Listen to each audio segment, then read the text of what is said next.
Bonjour, Namaskar. Ce serviteur est heureux de partager avec vous aujourd'hui un extrait traduit du magnifique ouvrage de Sri Nochur Ventakaraman, publié en 2013. Sri Nochur est un enseignant Advaita et un fidèle de Sri Ramana Maharshi, dont il commente les enseignements en plus de 5 langues vis-à-vis d'audiences du monde entier.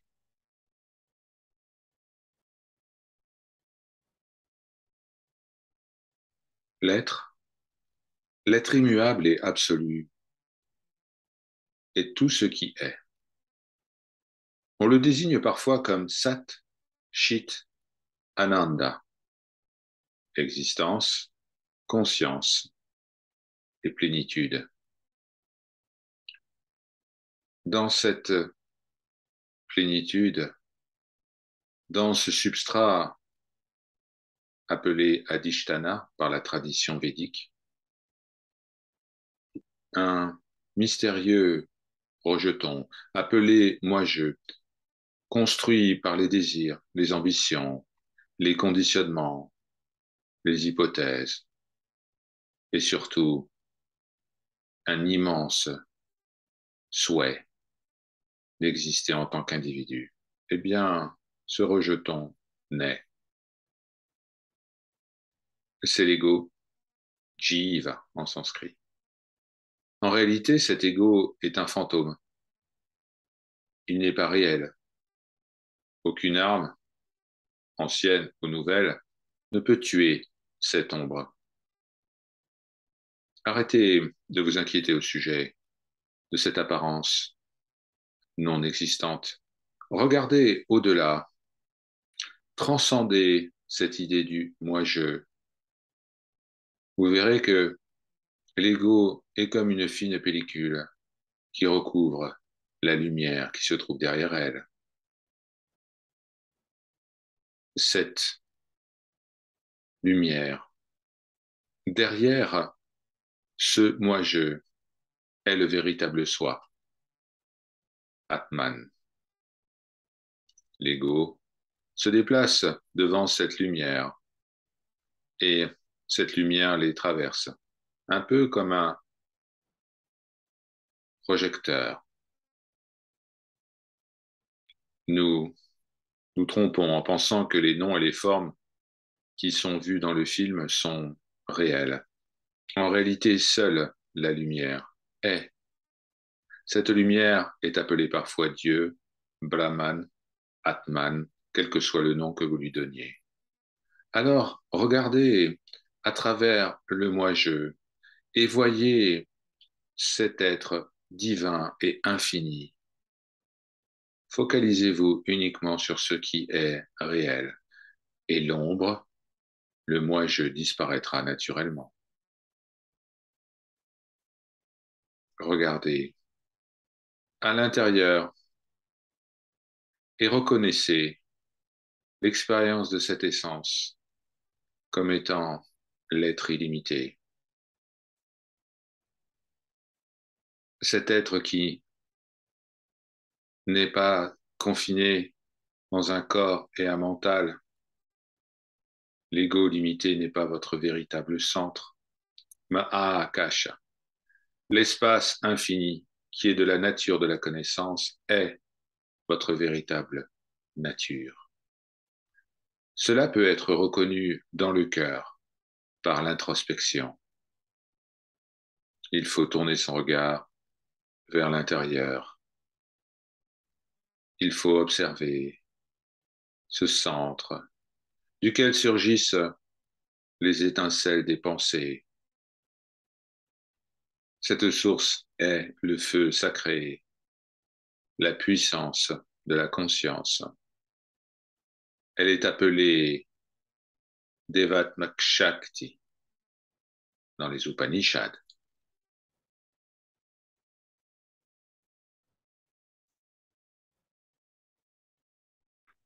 La véritable introspection, c'est un peu comme délayer et délayer encore quelque chose. Lorsque l'attention est focalisée sur les mouvements subtils de la pensée moi-je, le délayage peut commencer. Ramana Bhagavan appelait cela le Nadimatana. Par ce délayage, le feu de la connaissance surgit. Il ne s'agit pas ici d'analyser ou de penser. Certains enseignants du Vedanta ont limité l'Atmavichara, l'ont défini comme le fait d'analyser et de penser. L'analyse, la pensée sont juste des étapes préparatoires. L'Atmavichara, l'introspection réelle, commence seulement lorsque le travail d'attrition sur le mental commence. L'attrition commence lorsque la totalité de l'attention se fixe au centre du cœur spirituel où l'ego et le souffle trouvent leur origine. La question qui suis-je est comme cette spatule qui délaye les pensées. Plus le délayage progresse, plus l'amour, la paix et l'absence de peur se manifestent dans le cœur. Lorsque l'on se pose la question qui suis-je avec une observation précise, alors toute l'attention va se focaliser au centre duquel le jeu réel pulse, ce centre qui contrôle ce qu'on appelle la vie est le cœur. C'est la source de laquelle surgit la pensée moi, je. C'est à ce centre que le jeu est attaché. C'est par là que je me sens comme étant une personne et que se forme le nœud psychophysique appelé Chit Jada Granti. L'attention est ce qui met le feu et qui brûlera ce nœud. Au moment où l'on touche ce centre, eh bien, le délayage de la personnalité individuelle, ce qu'on appelle Nadi-Bhatana, commencera. Cela se terminera par l'annihilation totale de toute forme d'ignorance. Se percevoir comme une personne, eh bien, c'est inviter tous les éléments de la nature à nous attaquer. On doit transcender l'illusion d'être une personne et reconnaître la vérité impersonnelle. C'est seulement à ce moment-là qu'il y aura liberté, liberté de toutes les souffrances liées au cycle des morts et des renaissances. Toute la puissance vient de ce centre impersonnel. La vérité est impersonnelle. Un être éveillé, sens impersonnel. Aussi longtemps que je m'imagine être une personne, je dois grandir, je dois vieillir, je dois tomber malade et mourir. L'investigation révèle que ce corps qui est né, qui grandit, qui se dégrade et meurt, eh bien ce corps n'est pas moi. Cette ombre appelée moi-je n'est pas réelle. La personnalité, l'individualité n'est pas présente dans le sommeil profond. Elle ne surgit qu'avec le mental. Bien que l'idée d'être une personne ne soit pas présente en sommeil profond, l'existence est vécue comme pur bonheur. Quel soulagement c'est d'être débarrassé des limites du corps et d'exister en tant que pur bonheur. Ce véritable soi, cet océan de paix infinie, cette source d'amour, de lumière, est disponible ici et maintenant, au-delà du moi personnel. Pour le découvrir, ou plus exactement pour s'en souvenir, il faut suivre la pensée moi-je jusqu'à sa source. Cela est l'enseignement de Sri Ramana Maharshi. La véritable nature de l'ego est ce désir de devenir quelqu'un. Dans la vie quotidienne, cet ego va s'identifier avec un certain nombre de rôles, père, mère, travail, etc. Lorsque l'on aborde la soi-disant vie spirituelle, eh bien, la même habitude se prolonge. Ils veulent être swami, gourou, être éveillés, sans avoir atteint aucune vérité. L'ego aime jouer les rôles. C'est à ce moment-là qu'il se développe.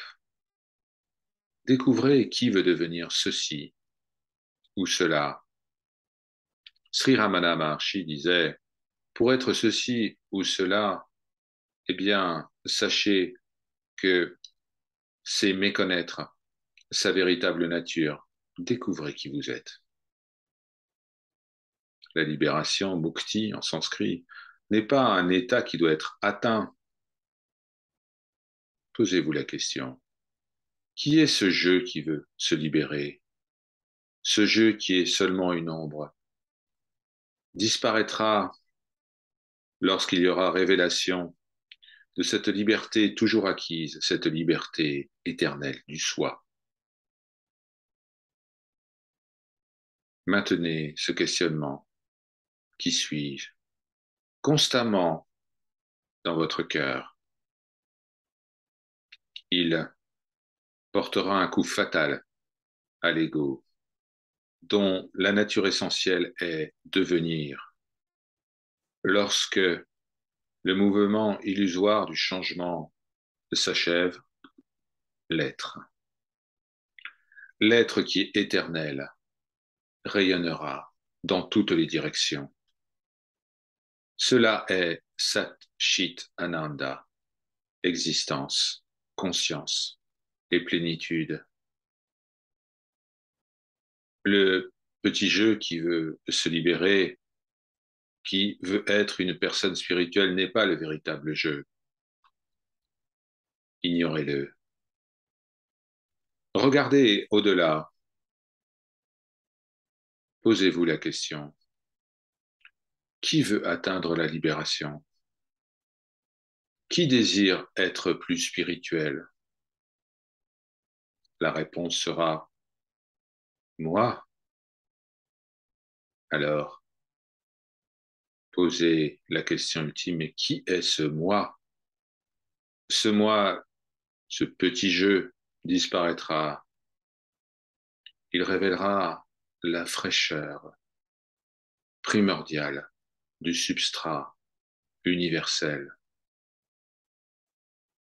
Ignorez les tribulations du moi-je et conservez votre énergie d'attention fixée sur la conscience qui observe.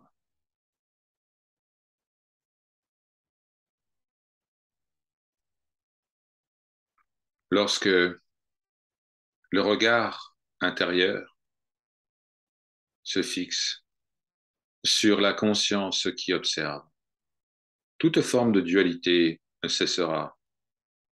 Il n'y aura plus de témoin ou d'observation ou d'objet observé. L'observateur est ce qui est observé. s'évaporeront dans la lumière tranquille de l'être. Le un, sans second, demeurera. Le chemin qui montre clairement que l'ego est irréel est le véritable chemin. Si l'on croit que l'ego est réel, alors les personnes vont essayer de travailler avec leur ego, de faire ceci ou cela avec leur ego, ou de ne pas faire ceci ou cela. C'est un peu comme inviter à la maison un terroriste qui veut nous supprimer et commencer à lui expliquer des règles de philosophie. L'ego est malade, malade de cette idée de je suis celui qui agit. Le seul remède est l'atma jnana, la connaissance du soi. Et cette connaissance du soi révélera la nature illusoire du moi-je.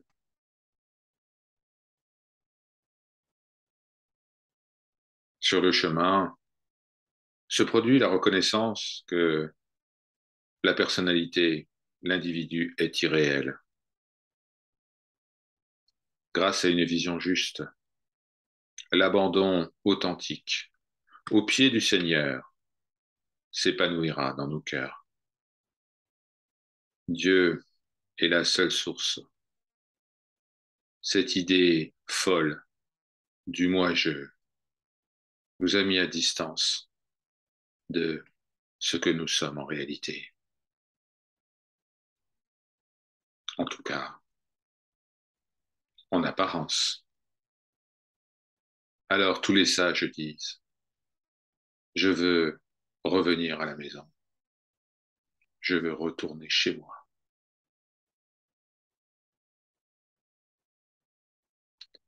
Aller au-delà du petit jeu et demeurer dans la calme conscience de l'être éternel. Demeurer tranquille. Voilà ce que disent les Upanishads. Laissez le corps faire ce qu'il a à faire, tandis que vous restez fermement au centre. Éveillez-vous au véritable but de la vie. Reconnaissez la liberté authentique avant que la mort physique vienne réclamer ce qui est appelé le corps, la liberté, l'amour, la paix, la tranquillité sont tous des synonymes. Votre véritable nature est divine. Creusez, creusez encore plus profondément jusqu'à ce que vous atteigniez la source de la fontaine sacrée. Ouvrez en vous le fruit merveilleux de l'espace de conscience qui est en vous. Dès que du jus s'écoule de ce fruit, ne cherchez pas à accomplir quoi que ce soit. Restez tranquille, plongez en vous-même. Plongez profondément et reconnaissez le principe éternel derrière le changement apparent. Établissez-vous fermement dans ce centre. Vous atteindrez, vous retrouverez, vous reconnaîtrez la liberté, la paix, la connaissance et la joie, ici et maintenant. Le passé et le futur sont juste des pensées. Le présent est la seule réalité. Alors, le seul temps qui peut vous sauver est maintenant. Le seul moment où vous devez pratiquer cette investigation est maintenant, une suite ininterrompue de maintenant. C'est ce qui constitue l'éternité. Si vous méditez maintenant, votre méditation est éternelle. Ce que vous êtes maintenant, vous le serez toujours. Alors, observez ce que vous êtes maintenant. S'imaginer soi-même comme étant le soi, Atman, Brahman, c'est du mental, c'est de la méditation. S'observer en tant que ce qui est ici et maintenant est l'investigation vichara. Vichara est l'observation suprême. Vichara Jnana est le fait de reconnaître ce qui est. Ne vous identifiez pas à aucune idée, à aucune émission, à aucune caste, à aucune religion, à aucun statut social. Ne vous identifiez pas à la culpabilité, à la fierté, à quelque concept que ce soit. Posez-vous la question, qui suis-je? Et plongez profondément dans le sentiment de moi-je. Ce sentiment disparaîtra en révélant le véritable je, je qui est derrière ce jeu absolu, ce jeu universel, ce jeu impersonnel, a pour nature la paix et la complétude. Ne laissez pas s'assombrir la luminosité de cet état en faisant la promotion de votre propre ego ou de l'ego d'une autre personne.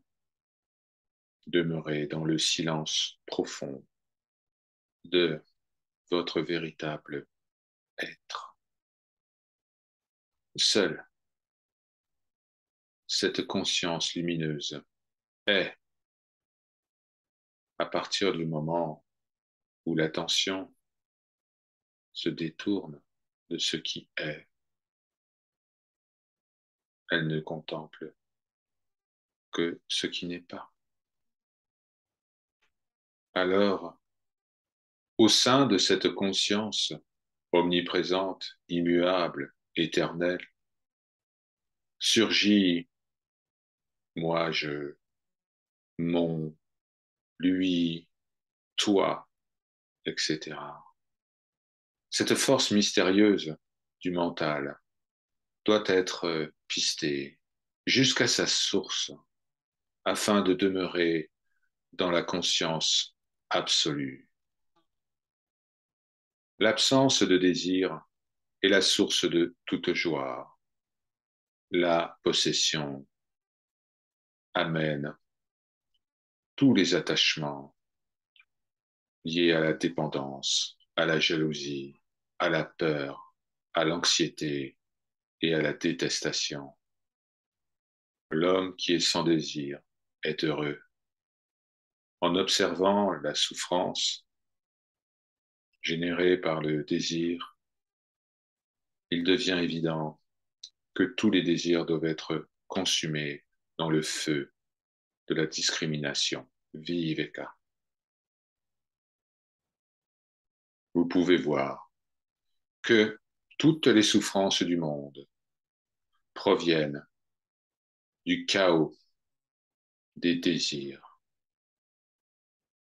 Il y a tellement de souffrances dues au désir. Et pourtant, les gens continuent à entretenir leurs désirs.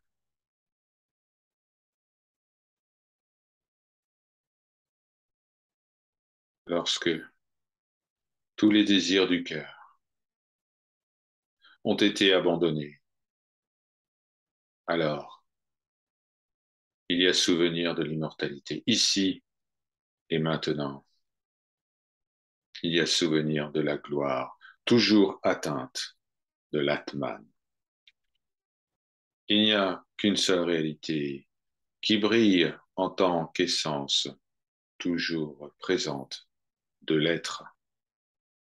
Lorsque nous disons je, nous touchons inconsciemment la surface de cet océan infini de paix, d'amour et de vie, de cet océan de plénitude.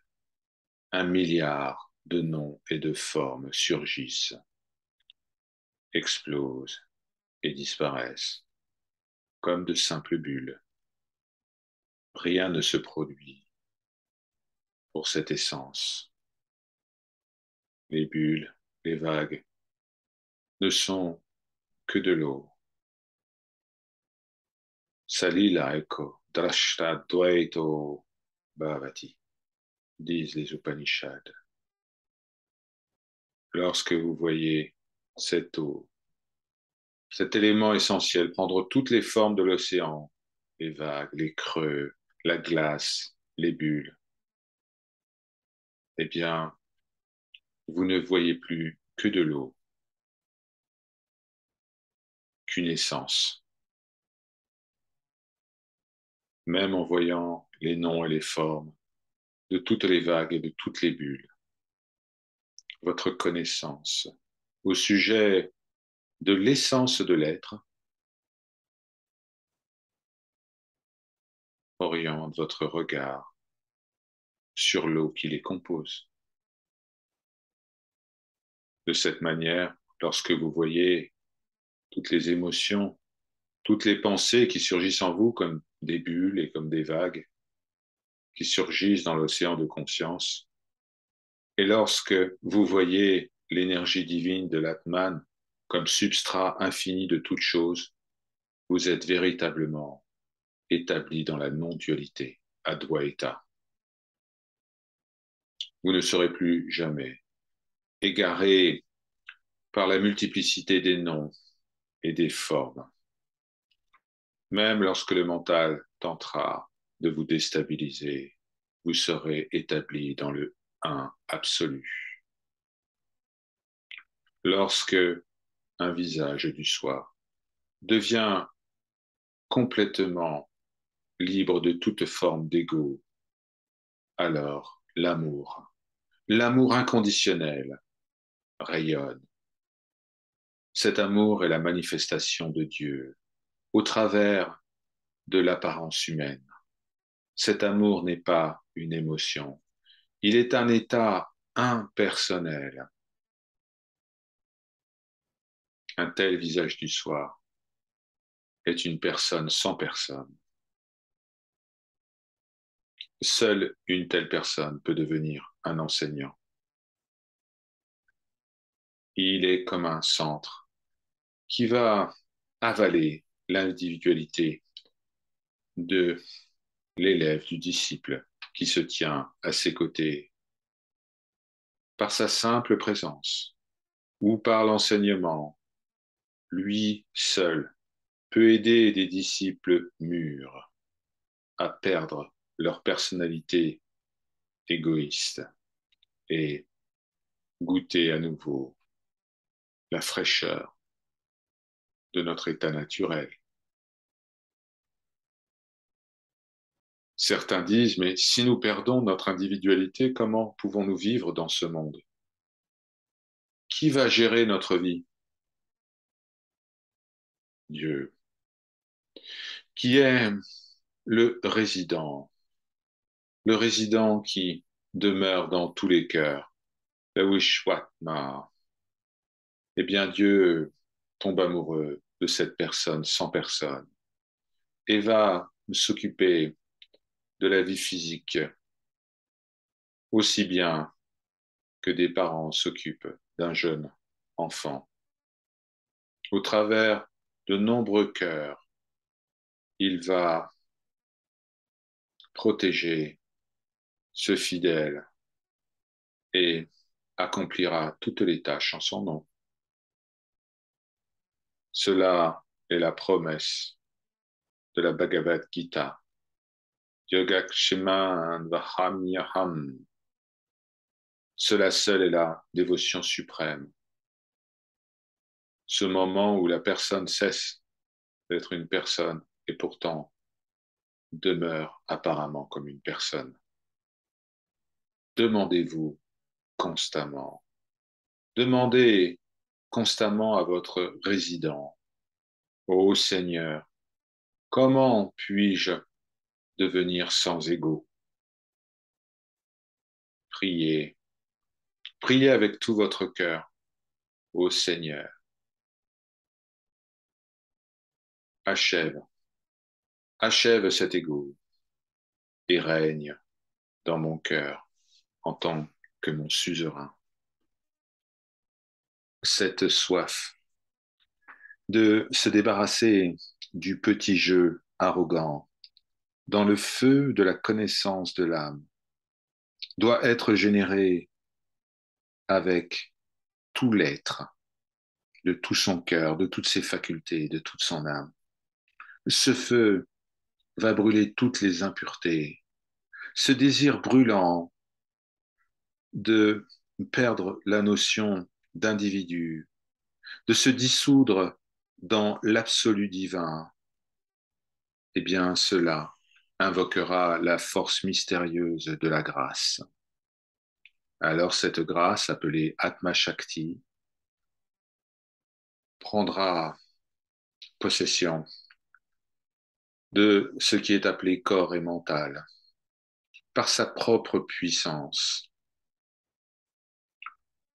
Elle fera en sorte que l'expérience extérieure conduise l'attention au centre de l'être. Lorsque ce travail extérieur est accompli, alors la puissance qui connaît la voie, Shakti, opérera depuis l'intérieur, des profondeurs du cœur.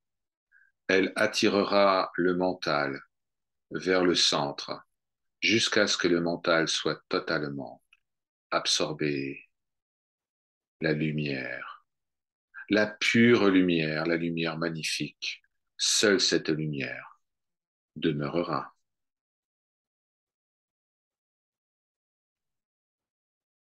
Par leur grâce, Om, Shanti, Shanti, Shanti.